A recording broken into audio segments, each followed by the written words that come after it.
things, then the analysis will be different. It will give you the diverse look, and you can have to think, and you have to bound to think from out of box. The promote equitable and equitable access, equitable and equitable access, because it's necessary to equitable access for some reasons. Participation, voice and leadership, because when we are talking about the participation, it's not only the ensure the number, that 50-50 or equal number of beneficiary, equal number of targeted groups. It's how we can ensure their voice and the leadership when we are setting the agenda.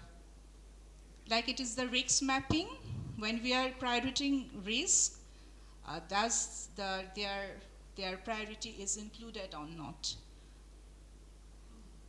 Ensure protection and transformative action is very important, because in the first data that's giving the context, and when we are talking about that we are targeting the women-headed household, we have the experience. I'm giving example from the CIDOR. We are the first cash money to the Sharun Khola, and there is a one women-headed household, and we, after the post-distribution monitoring, we found that money totally goes to her husband, because her husband actually left her. Now the information came that his wife is being targeted as a beneficiary and got the cash.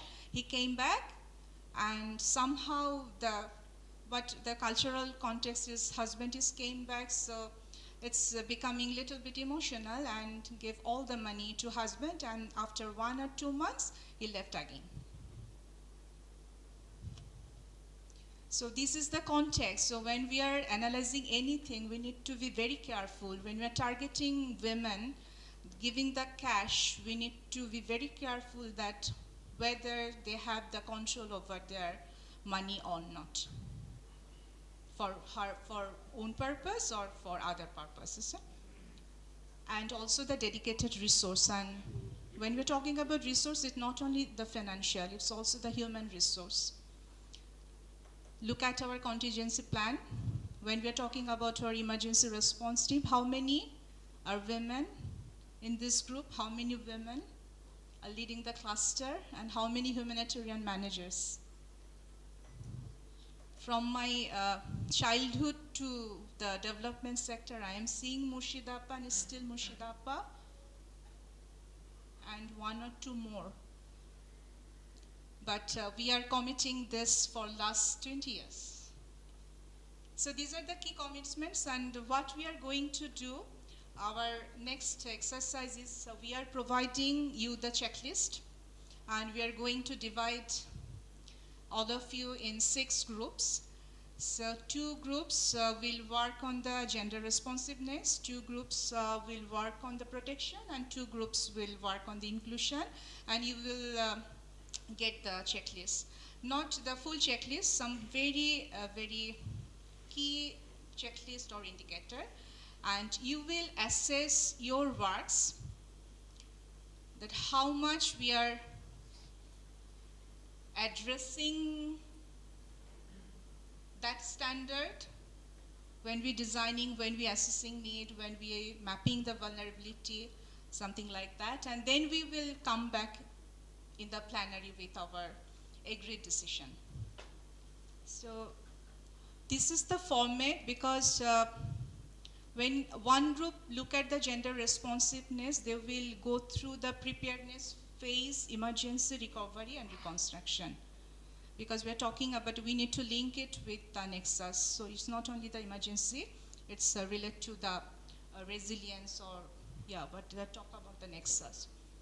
So I am now requesting Murshid Bhai to come and facilitate the next part about the group work, how we will divide ourselves within 6 groups. And I think we will elaborate the work in the group.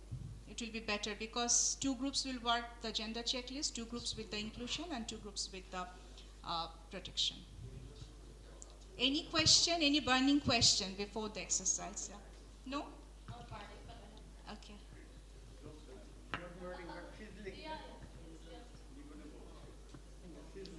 not silent. Because I think we realize now that while we're distributing cash, it comes with it carries the burden of providing financial literacy to women as well during the peacetime. Because if we just provide emergency cash and do not enable or empower them to handle money, manage money, it's just waste. Yes. And so far I can remember when the cash working group is not formed, but it's on the discussion on the board. We talked about not only the post-distribution monitoring, so during the distribution, how we can disseminate the messages. The key messages is very important.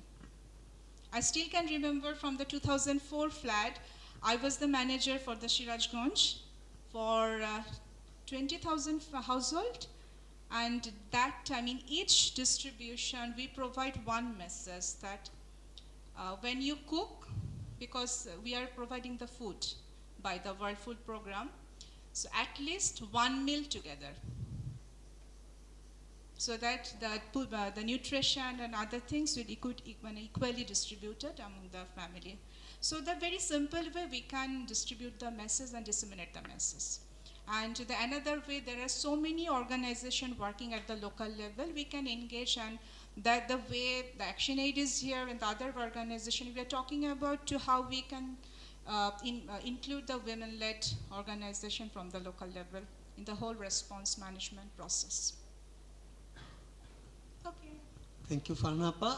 I can see the audience and our dear brothers and sisters are too, engaged with the session with Farnapa, so that they forget to clap her excellent session, I guess.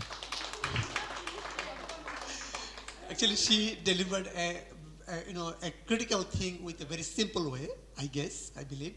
And that's why I understand some key questions she actually threw to the audience, so that we may think after this session, actually, what should we do from our everyone's perspective. We can do better in order to facilitate our activities in a more responsible way. So as Farnapa said in the last moment, that there were a group session will be held now from our area, and there will be 6 groups. So it will be very, we can go for a very easy way to identify our group members by 1, 2, 3, 4, 6, 1, 2, 3, 4, 5, 6, like that. And then, every group will not have that much activities to do.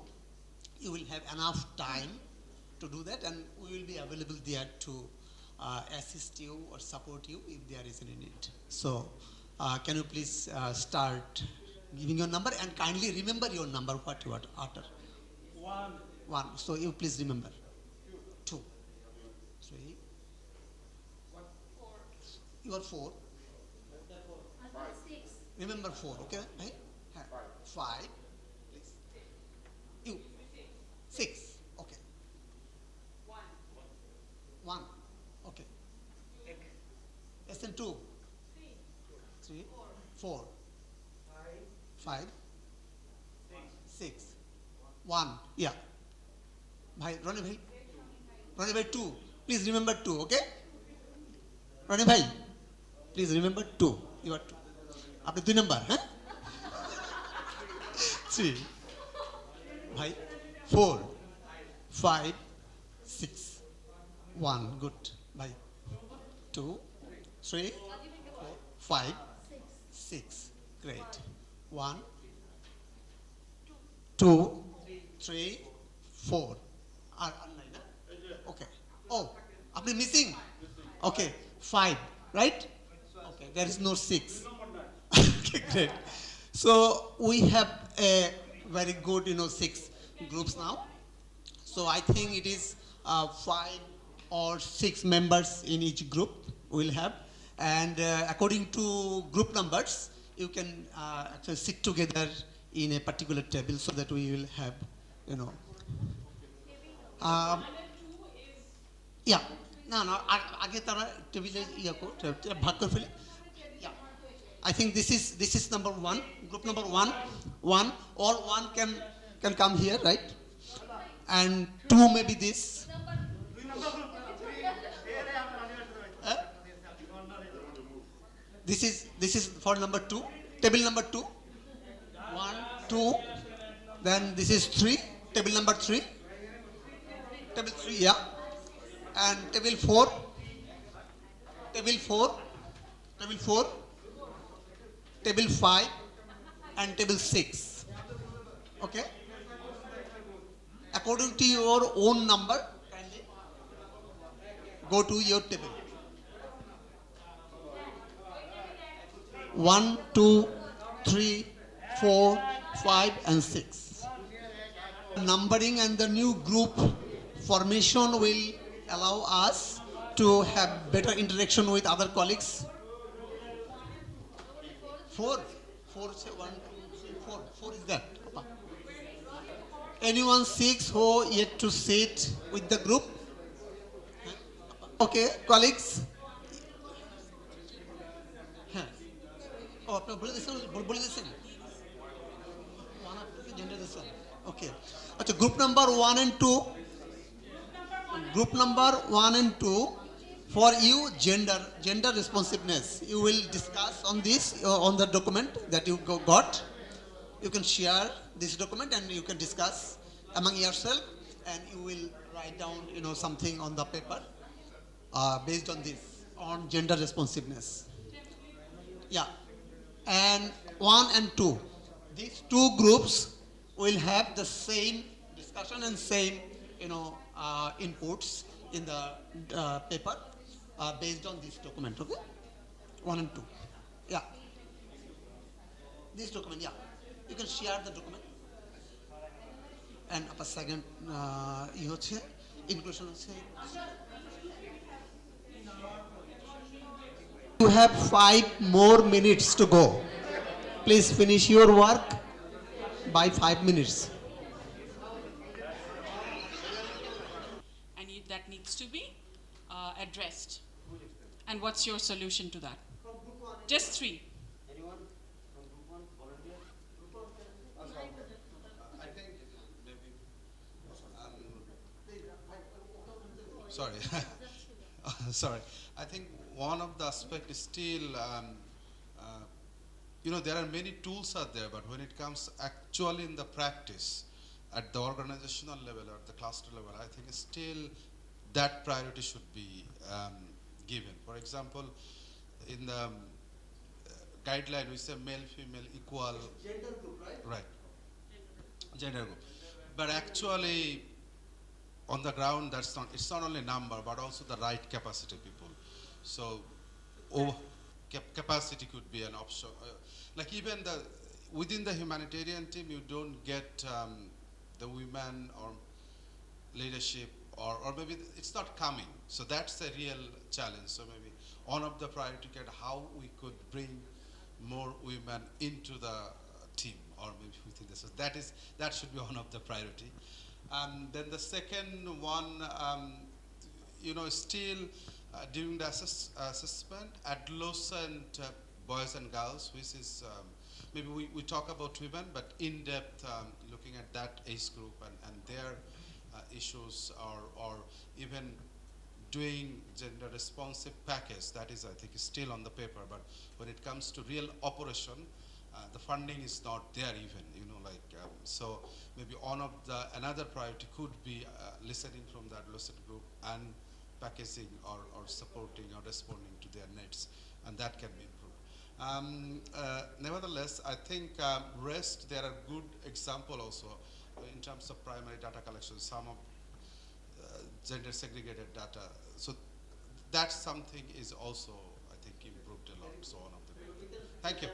thank you can we move to 6 group 6 we'll move to group 6 thank you group 6 move to group 6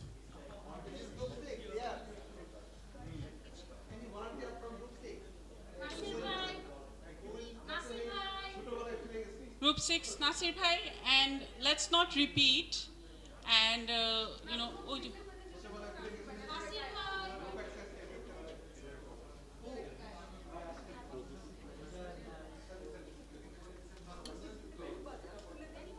Nasir Bhai. Apologies. So just three things, Nasir Bhai, you think needs to be addressed at a system level. No, three things at a system level that needs to be addressed that you thought was a priority to ensure protection integration. Thank you. Since we discussed a lot, and from all those points, prioritizing three is very tough, but still we can think investment for participation and leadership of women and other at-risk groups. It is one priority. Another one is implementation of the commitment, state's commitment at WHS, SFDRR and MCDRR level, as well as the commitment we narrated in the SOD. So for realizing this, state should ensure the participation of women. So actually the investment, first one I said, that will actually reduce the underlying causes. For example, that will reduce the unpaid care work burden of women. Sex, disability. But then we do have all those informations, but we then do not design targeted interventions. Yes, we know that there are, for example, different disability, but then we do not segregate those disability and then, design our package or interventions. And sometimes we see that there are more prominence towards physical disability, which totally disregard other mental or other different kind of disability. So that's what we have to really conscious that when we have the data, but then we do not use the data to design intervention. So that's what I think one of the things that came up. What is not in our analysis or package design. So for example, the LGBT community to use that package during interventions. That also helped us to review our cash package. So you have seen that from 4,500, we reduced the cash package to 3,000. And then we added 1,500 for the wash package. Why it was done? Because there were sector-specific packages. So if we have those packages in future from different sectors, that can really help us, guide us to design our interventions, to design our package. It doesn't mean, or it will not be enough, that if I have a package, then I also need to do the kind of mapping of the part. That can really help us to determine whether we will be revisiting the cash package. From your agency or your organization, we have the JIHA meeting, and I'm thinking to a few people. Many people are actually already in the member list, but I think the START network is there. You are conducting so many things and developing things, so you are most welcome to join in the JIHA meeting. I'm going to send the email. This is going to happen on 29th. At the DWA office, and DGDWA will be the chair for this JIHA meeting, and we are going to finalize our action plan. So that's why it's very important. What you are talking about, at least one or two things we can put in the JIHA action plan for this year. It will be very helpful for us. So thanks to all.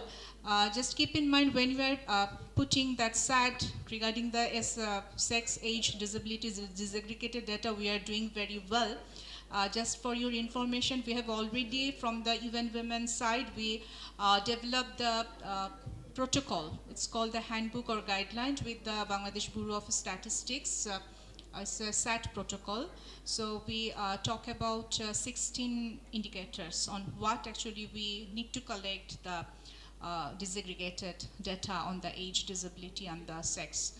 That is now in the government website. It's available, so we can cross-check and we can assess ourselves how much we are actually addressing that. And we are also in discussion with the MODMR because they are collecting the data and need to validate through the BPS process.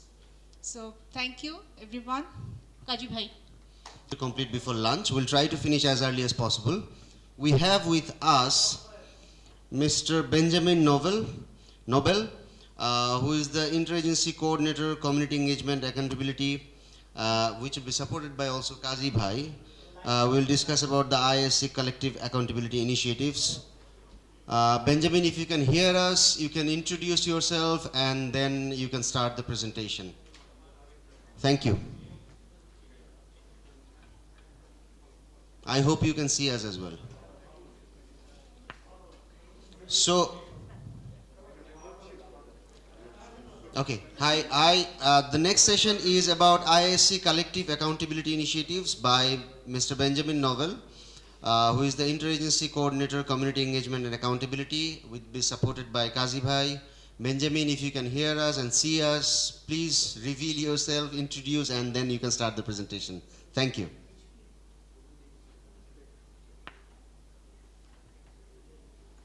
Hi, Assalamualaikum.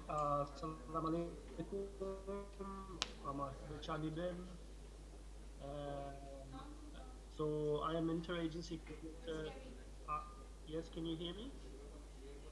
Yes, can you hear? We cannot hear you clearly.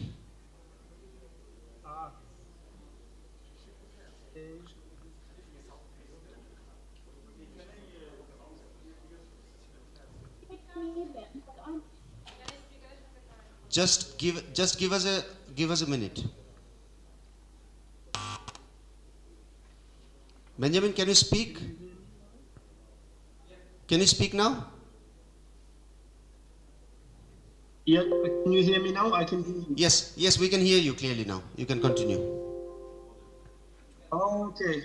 So, Assalamualaikum. So I'm interagency coordinator for community engagement and accountability here in Geneva, supporting the IASC efforts on AAP. Yeah, I'll go straight into sharing the presentation now.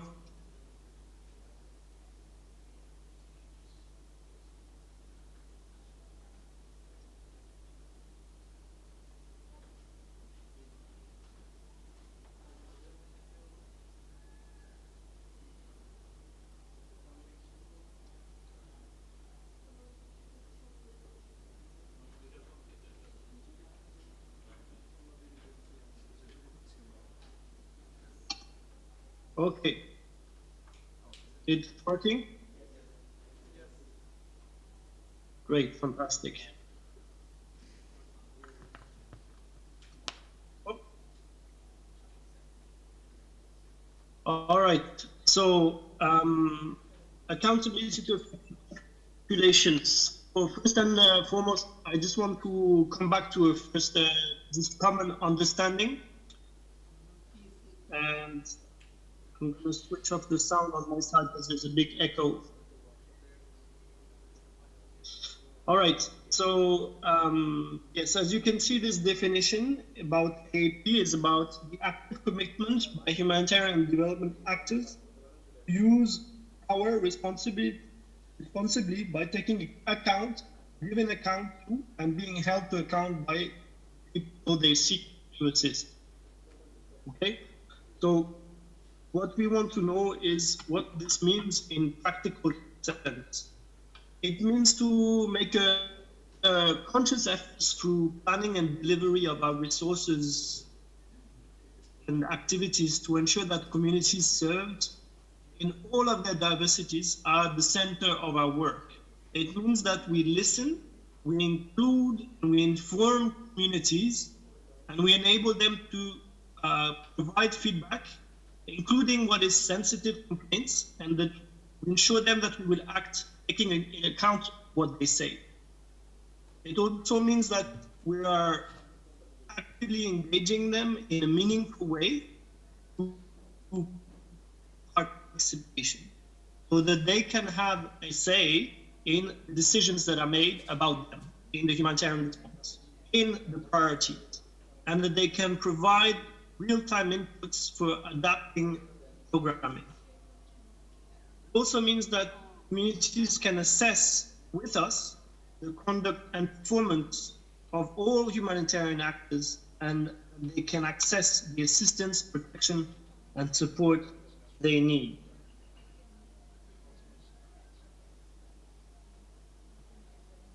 So this means that it is for us important to think about what this means throughout the relevant stage of program cycle. In a humanitarian setting, you will see that this is what is highlighted in the yellow: needs assessment, analysis, strategic planning, resource mobilization, and implementation and monitoring, and operational review and evaluation. Now, this structure is for the humanitarian program cycle. You can see that this is just a standard way of thinking and planning in general. So, what does AAP in development provide for AAP in a humanitarian setting? So I think it's important to note that it is about providing a culture of AAP practice amongst AAP providers. As we do this through long-term investment and long-term engagement, we get the institution, local, national, organization, international, national, government as well, to be used to be listening in practice and adapting programming and being better at what we do. This also ensures that as we go along, there's expectations of communities in terms of trust building, in terms of listening, and in terms of being able to know when there's a humanitarian response, what they can expect from the providers. And again, this long-term investment in institutions and community-based organization provides a lot of opportunities to understand better communities, and also it's a good base for AAP systems and actions that may be taken in humanitarian settings. So there's a lot of commitments around AAP in this sector, and the Grand Bargain is one of them for donors as well, and for humanitarian actors. You also have the core humanitarian standards that are quite important in this regard. But I just wanted to highlight a few things that are important in terms of what it brings in terms of impact in the work and the planning. So a lot of the things that we do in AAP is about building trust. It's also about informing and communicating well with community. This, mitigates misunderstandings and lack of information, empowers people. So it also creates a culture of participation, engagement. This, in turn, fosters a joint ownership between communities and aid providers. Government of Bangladesh, international organization, national organization, and communities working together to achieve goals together. This, in turn, also provides a more stronger, robust, and effective delivery of aid. It's more efficient. There's less hurdles in delivery because people understand, have a stake in what is happening, and they are not lost in the dark. They know and understand and have a stake in it.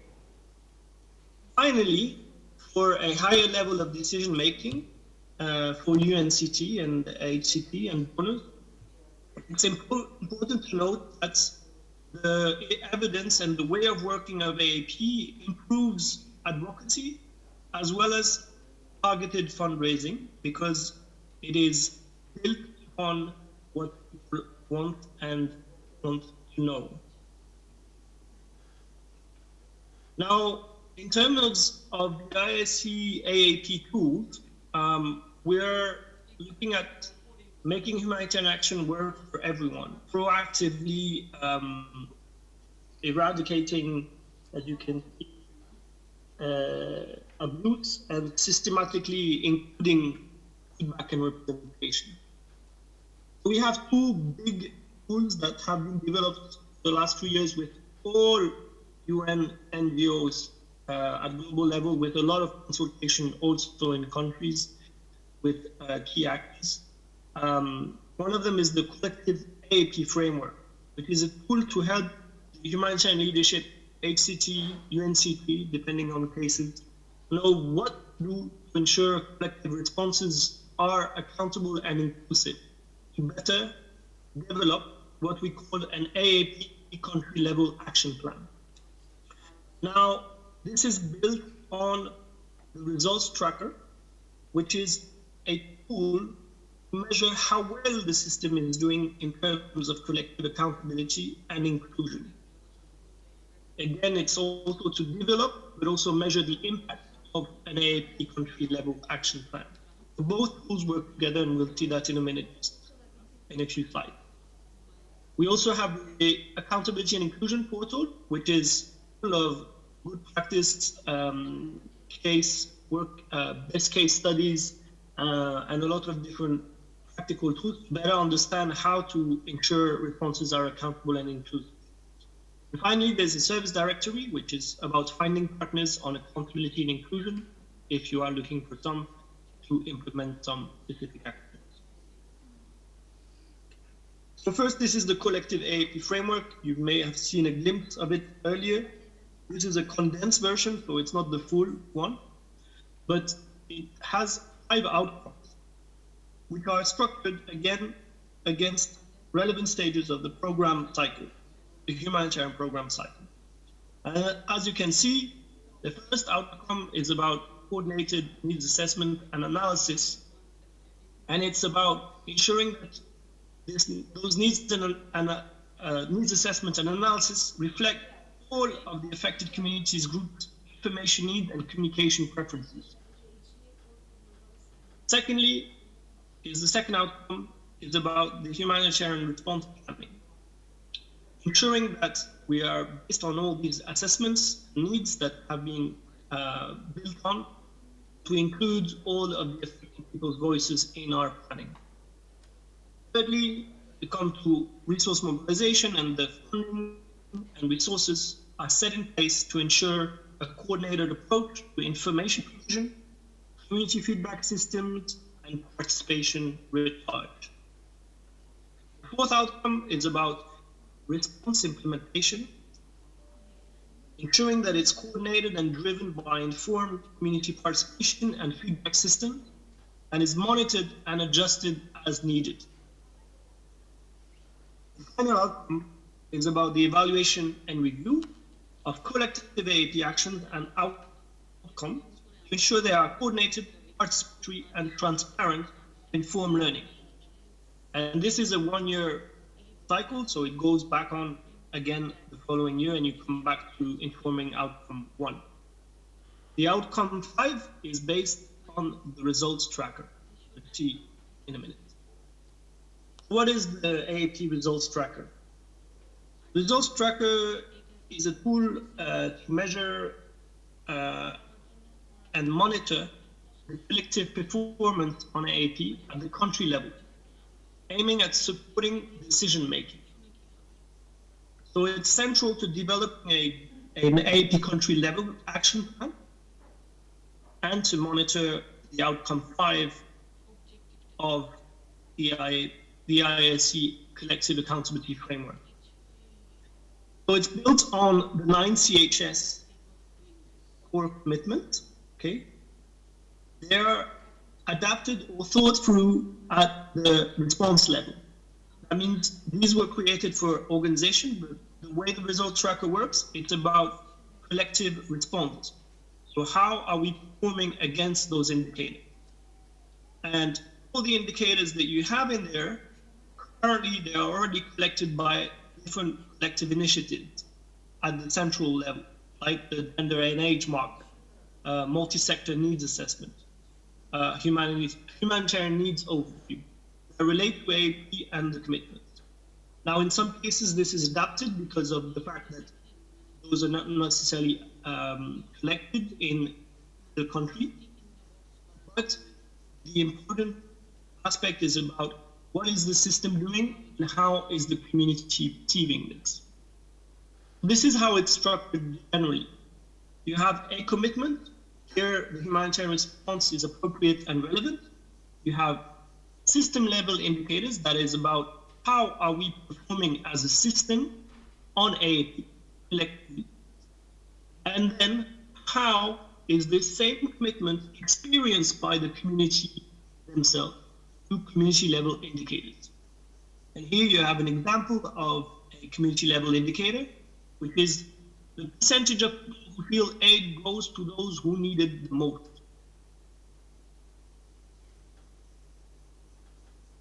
Now, for the ISC support to Bangladesh, the ISC project has been working with different countries to support workshops on AAP that will benefit the wider humanitarian community.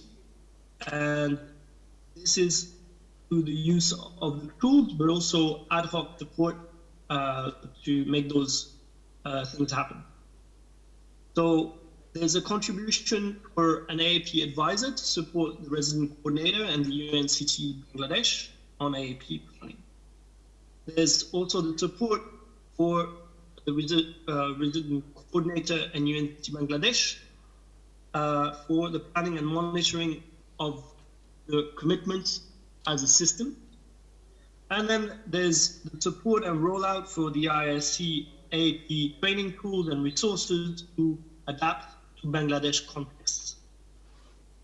We also envision to work, we already have started that engagement work with the results tracker to invest in measuring how well AAP systems are doing in Bangladesh, also how it can support prioritization of actions in this domain. So the current initiatives are that there's a 6-month consultancy for an AAP advisor. We'll map existing practices, activities on AAP to identify best practices, facilitate consultations and draft on collective AAP action plan, develop a practical monitoring and evaluation framework for the collective AAP country level action plan, and support pilot and testing of the results tracker. It also, that person will also work on the training tools and the resources for adaptation. So the focus will be that there will be coordination at Dhaka and Bazar level, so with the HCCT, SEG, the ICD. And we're expecting to have workshops in Cox's Bazar in May and probably Dhaka in June. So the targets are stakeholders of both climate-related disasters and the Rohingya refugee responses in agencies, NGOs, and local federal government authorities. Thank you very much. Back to you, Kazi, for questions and clarification. Unmute kar. Thank you, colleague, and thank you, Ben, for nice presentation and informing the collective accountability commitment to the UNCT and ICTT and SEG and ICG. So we are recruiting some of the advisors and supporting to the Ben on that process. And we are basically already circulated, applied, and we sorted out. Hopefully within this month, the advisor will onboard and support all of our effort. So thank you, Ben, on lots of work we are doing together. So that could help to the system level thinking, not to the program level thinking. A little bit on the, we have MAP tools and other tool with the start fund we are using at the program level, common beneficiaries tools, joint investment, all those things have been tools we are using. But there is a pure monitoring system is not placed. That's why monitoring system. And there is a 2 working group we have at the Cox's Bazar level CWC and Dhaka level CWC. The Dhaka level CWC is a bit weak because BBC Media Action is leading that. We are discussing how it could be more activated with the discussion of UNICEF could be lead some portion because they have the C4D communication section. So if you have any question on the Ben, and Ben is here, you could say something and ask question on that. Any clarity you need, that could be. But there is a link there that result AAP portal is very important for us. You can go there. Yeah. We are already shared. The Google Drive already have been shared at the end of the presentation. That the link. Any question, concern, and the reflection. Salapa. Why?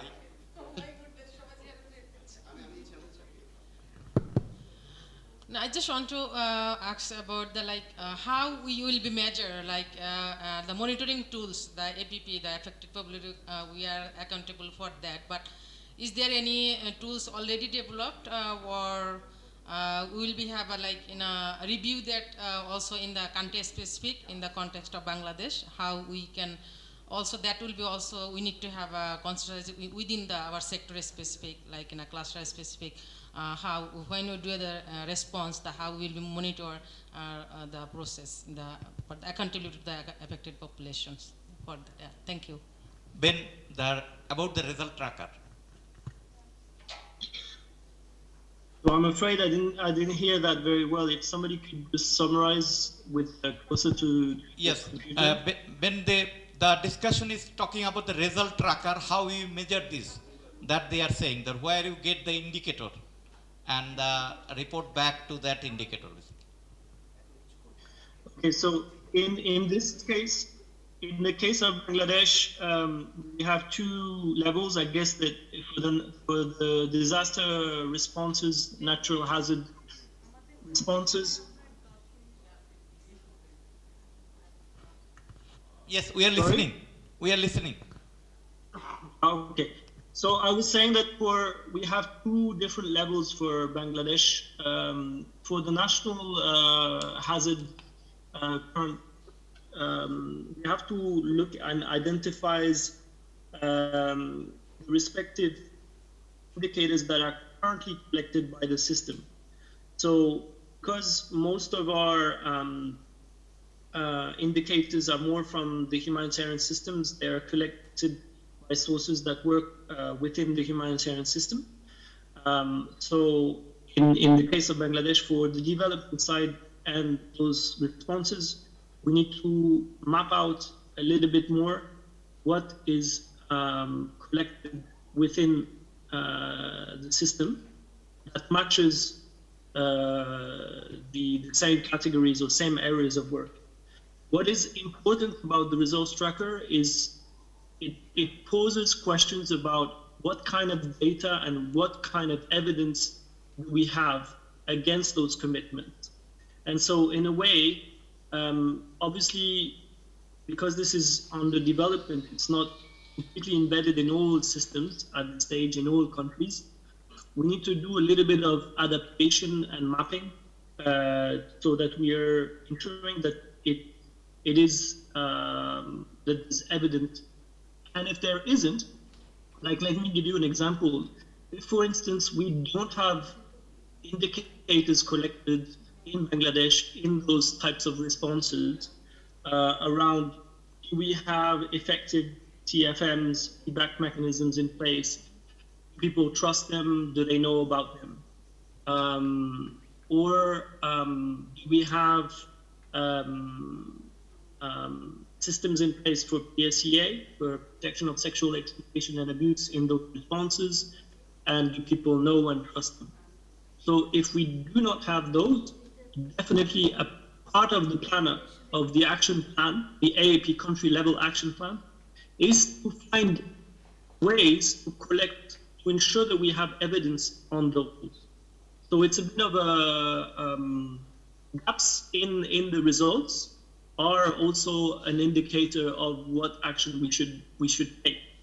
Because the results tracker is about giving us a picture of what AAP is in our country, in the country that we are working on. Secondly, there is for Cox's Bazar response, it's within ISCG, and that's different, obviously. So we can share or reference the indicator set that was decided for this year and going forward. But the engagements with all of you about the areas of work and the indicators that do exist and are in place or I envision is part of the workshop that we will be doing in May.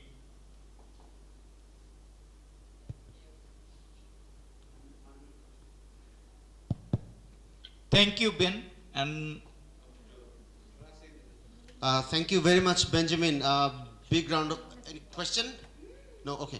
So big round of applause for Benjamin Noble. Thank you so much, Benjamin, for the presentation, and thank you so much. We can conclude. Okay, so anyways, free music. Okay, are you singing, Benjamin, for us? No, he's gone.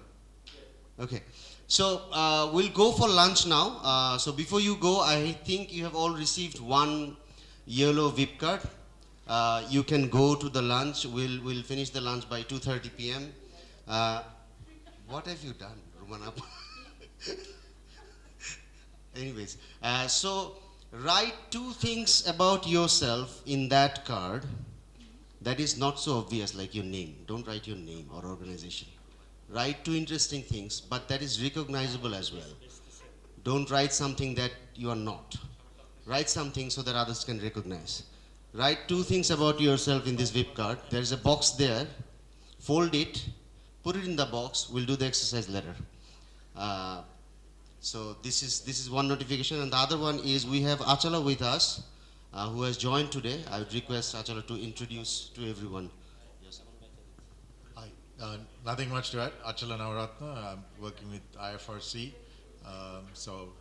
Good to be here. Look forward to catching up. Thank you. Thank you so much. Thank you everyone for your cooperation. We'll go for lunch now, but let's come back exactly at 2:30 p.m. We have 2 super hectic sessions.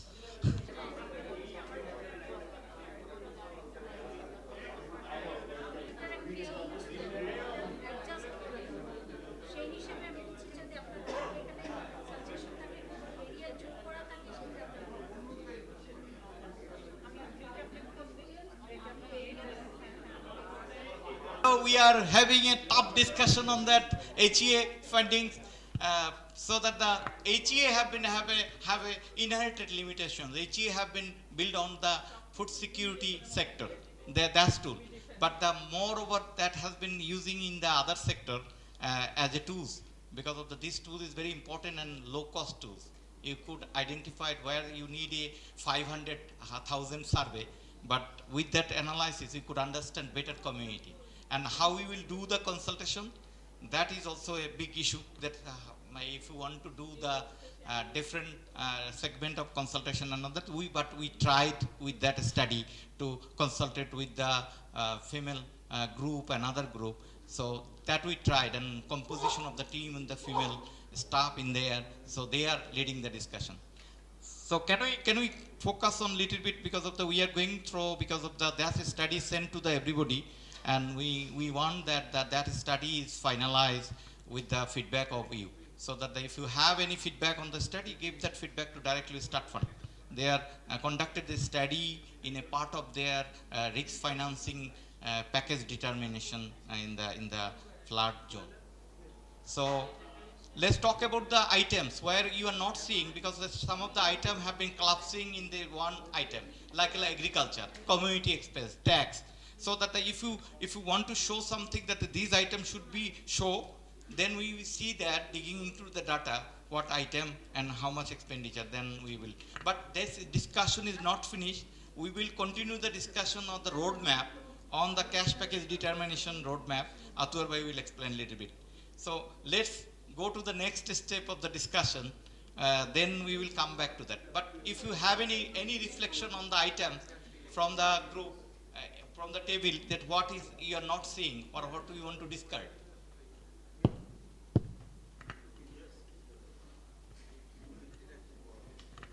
Thank you, Kajabhai.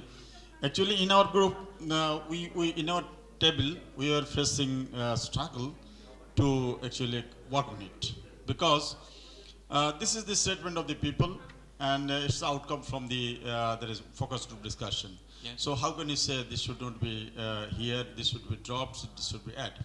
So it was a big challenge. Finally, we came to a consensus that some of the points we can consider. So for example, mobile phone. We can reduce, we can recommend to reduce mobile phone costs. And also taxes and loan repayment, because during the disaster there are some example, especially in COVID-19, that government has ordered the microcredit organization to stop their repayment schedule for the time being. So this is from our team, but we wanted to know what is the details of the survival threshold. Here is a detailed expenditure statement, but there is no details statement of on the survival threshold.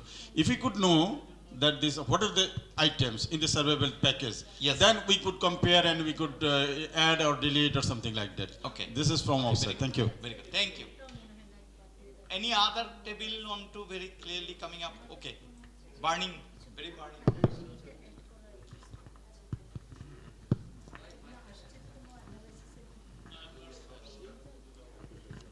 Thank you. Actually, we had a very good discussion within our group members, and we saw, I think almost all items are relevant, but one thing, tax and communication expenses, I think we can, community expenses, I think we can discard this item because this is not actually not a survival need or like this. And there is also, maybe for fuel, it is also not very clear. It is maybe fuel, it is for cooking or only for lighting. Cooking, lighting, everything. Everything. So it includes everything, then it is okay. And one thing I think we can include, we included agriculture, livestock, but maybe it might not be relevant for extreme poor, but for poor and middle group, fisheries, they do pond fishery and there is an expenditure involved there. So, yeah, I think... Agriculture. Yeah. Agriculture actually not in broad sense. Agriculture includes everything. If you want to show some of the item, we can see that how much percent they will use. Okay. Yes, I think poor and middle farmer household, they do pond fishing or like the pond fishery. So for that, there is some cost involvement. So yeah, that's okay, all I think. Is there anything to add from this table? So okay. Iqbal bhai.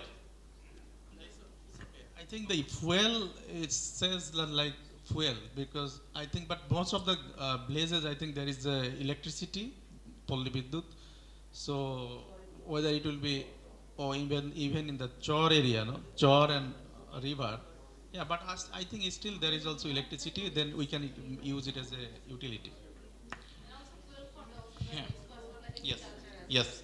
So that's the agriculture. So with this table, after this yeah, and also we had a discussion about how we are describing here shelter and home, because how much we are giving the packaging is not more than like 5,000, less than 5,000, like 4,000 or 3,000, but people are using here, and also the clothing, like how much we have a bit confusion here. Yes, because of the confusion, because of their standard expenditure done in the food, other sector they did not do. Yeah. Because of these sacrifices. After food, most of the people sacrificing all the expenditure. And for the wash, if we have the like segregated data here, like how much they using for the ministerial hygiene management, the MSM kits, and also the personal hygiene. Don't do it as a sectoral package. That will create more confusion. Because we have the sectoral, because you cannot solve everything with the multi-purpose cash.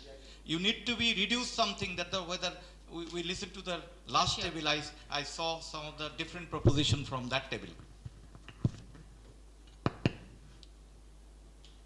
Yes, Kazi I have some observation regarding this table. First, let me come to the food expenditure. Some says that 48% extreme poor, some says 39%. It's kind of misleading to me. So maybe you can just see those data, what is the actual reflection.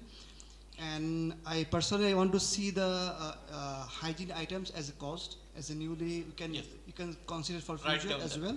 Okay. And I want to, there's a big debate whether we should include the loan repayment as expenditure or not, because it's kind of, when you just take loan, it is work as a income. So maybe we need to see if it is duplicate or not regarding those issues. And another issue is that yes, agriculture expenditure, though rest of this is okay for one who actually doesn't have land is very low. Even if he just have some in fallow land in this household item, it will be it's more than 1%. Actually, those are the data. I think you can just recheck whether it is okay or not. Thank you. Last table. I think multi-purpose cash and multi-sector, these are two. Sorry. So some of, like cash cannot achieve some of the sectoral response. So that is my argument. So for example, health.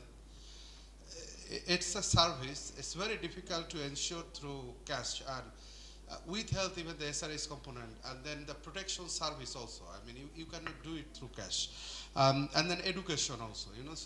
So maybe here, initially, even what Kaziba was telling, initially we thought cash may be dignity, and the humanitarian crisis, cash can solve multiple problem, but in reality, maybe we need to think differently. Some of the sector, it has to be the sectoral sophisticated response which cash cannot do. Thank you. Thank you. Iqbal bhai, again. Sorry, I forgot to mention one thing. Regarding the tax and com expense, I guess it is a regular tax. So if he is How holding tax and other tax, they provided a big amount of money we see, and commuting with guest, they have in the community expense, they have a tea stall and other okay, things. then it's okay. If it is income tax, then I have a question. Otherwise, it's okay.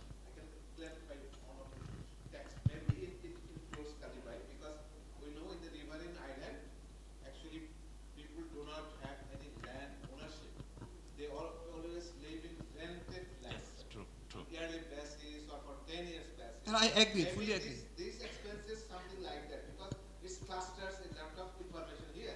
And to me, it's the rental land. Okay. Yeah, maybe we need to specify this term as a tax. Romanapa. Then we will go to the next forward, otherwise we will have a moving in the same session. That is a... Yes.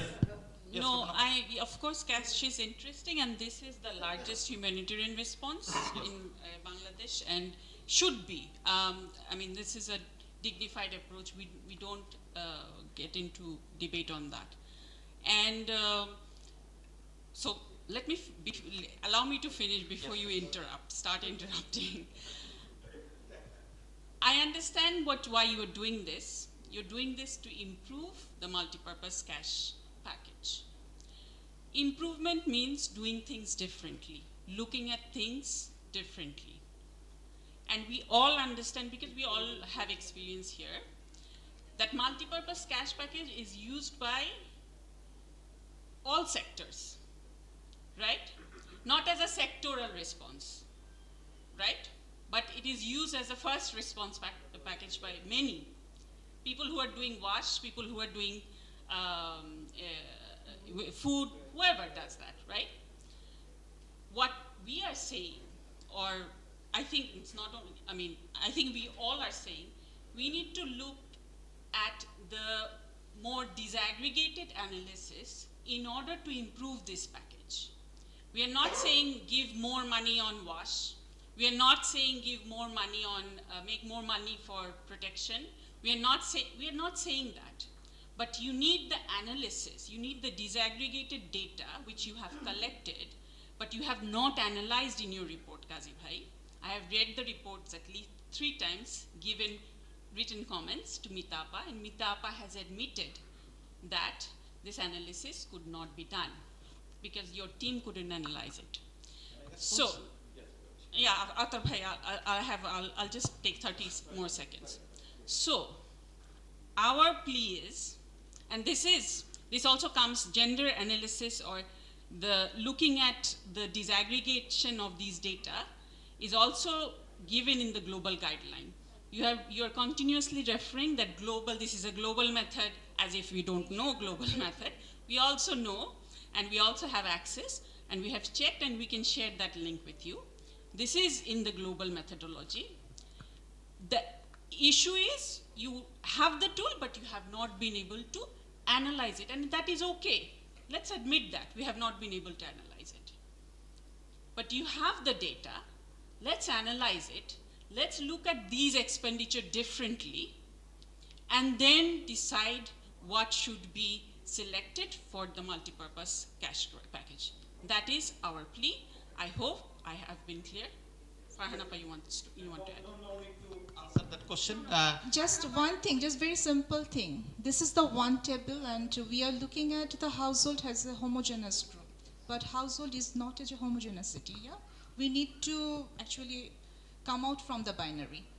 And in the guideline, in the global level, the Household Economic Analysis Package Guideline by the Save the Children on 2018, page number 13, it is clearly mentioned that how the limitation of this methodology we can come over when we are conducting the baseline, we can cross-check with the women's accessibility to the livelihood options and also the income.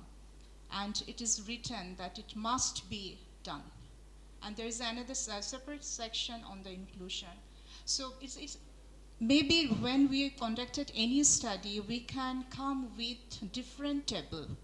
Like this table, it is the common with this household with 3,000 to 5,000 taka per month.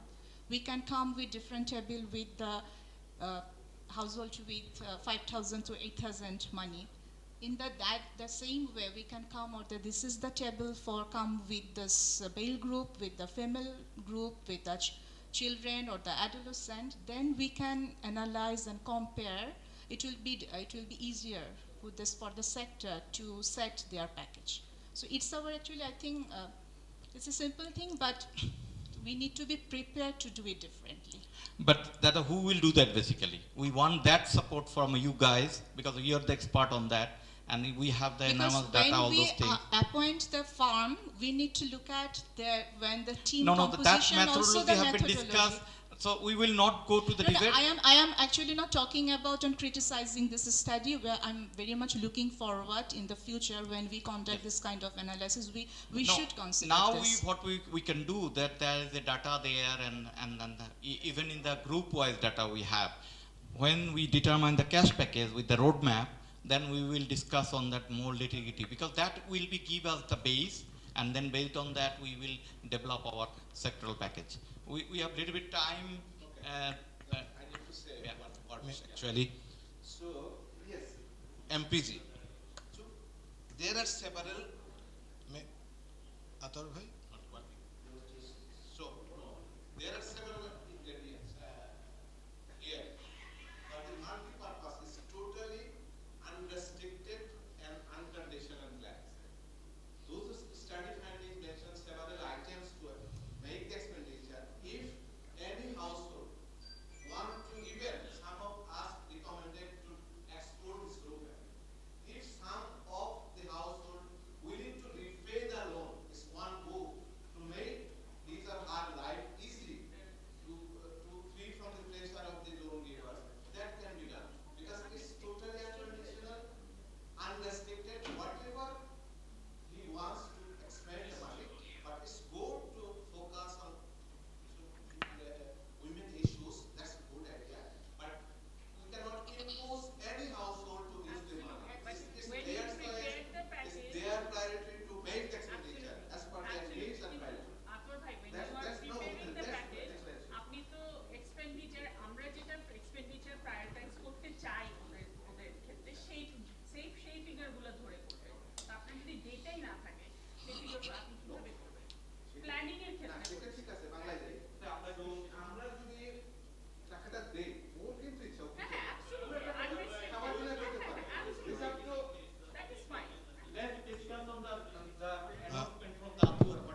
Thank you. Next. May I? So,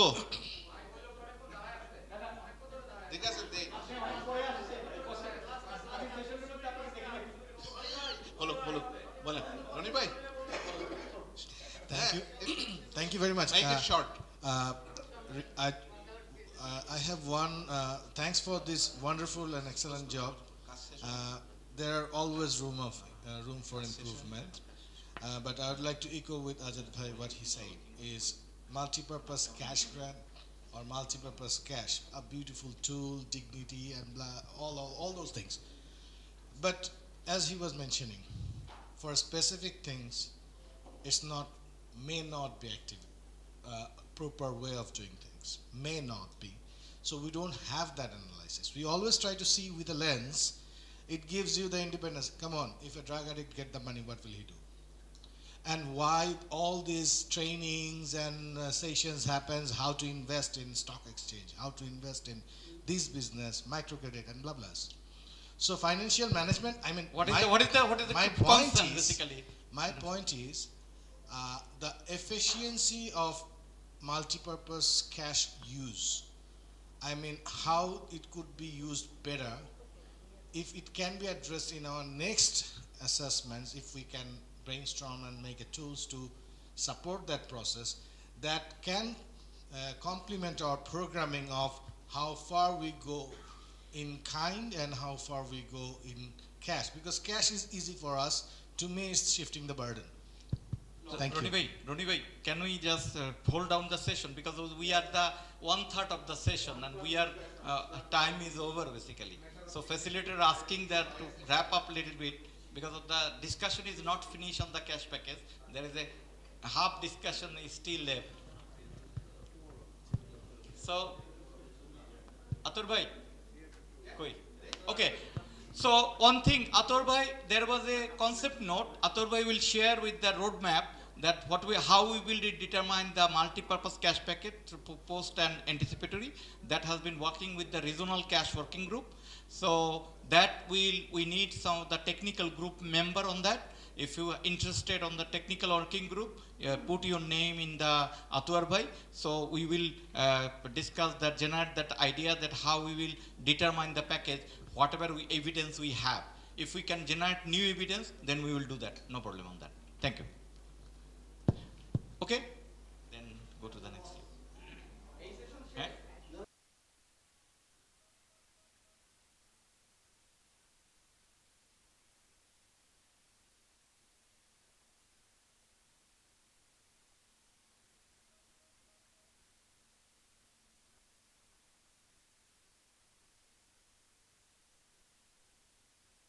So very briefly, I would like to share. So our topic was protection. So we consider GBB and child protection both. And in our group, actually, we discussed some priority action that actually we are practicing, as well as that need to be considered with priorities. So that is staff recruitment process. So that is very crucial and also very important. So we always speak about the gender balance or gender equality in terms of support, all issues. But in terms of considering the organization level, still we see the there is imbalance of staff recruitment process also. So there is no sufficient staff, female staff, those who can be actually directly or indirectly contribute during time of humanitarian program. That is important, and as well as capacity building for the staff also.